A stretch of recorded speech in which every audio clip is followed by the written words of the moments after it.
The ODM directive to its cabinet ministers to boycott cabinet sessions until the power-sharing row between President Kibaki and Prime Minister Raila Odinga is resolved is already meeting stiff opposition from within the party. Ikiwa kuna mkutano wa baraza la mawaziri, mimi nitahudhuria.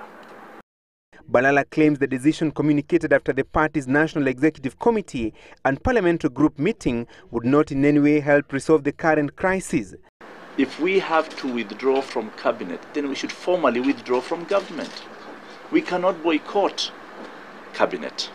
Cabinet is not about a political party.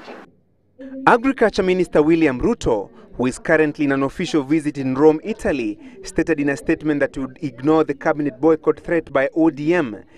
The statement sent in his capacity as the ODM deputy party leader, Ruto challenged those who want to skip the cabinet sittings to consider quitting the government altogether. But according to party insiders, the cabinet boycott is just the initial measure to push President Kibaki into action. First, Prime Minister Raila Odinga maintains that he took the drastic decision of suspending the two cabinet ministers after realizing that the president was not keen to take action. When the president fell short of this, and we had discussed, and my communication to him was that I was prepared to take the flag. Indeed, a statement from the Prime Minister's spokesman Salim Lon stated, and I quote, "The President has failed to join the Prime Minister in taking decisive action against the two cabinet ministers named in recent corruption reports." End of quote. Asked whether indeed reports that ODM was keen to have perceived rebel ministers sacked, Raila denied. No, I don't intend to appoint a new Minister for Agriculture. What I've done was to suspend the Minister for Agriculture and the Minister for Education. But sources within the party said that when he returns from his trip to Asia at the end of the week, Raila will be pushing for the removal of the perceived rebel ministers William Ruto and Najib Balala from the cabinet, as hinted by his close associates last weekend. Wewe ndio ulichagua hawa watu, mlisikizana na Kibaki. Kibaki leta wako, mimi nitaleta wangu.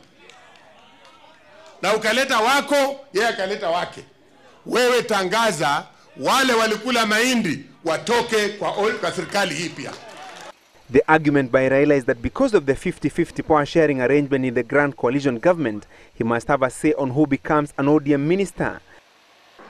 Yeah, it is not going to be a Raila issue or a Raila sole decision to change cabinet, of ODM particularly I'm talking about.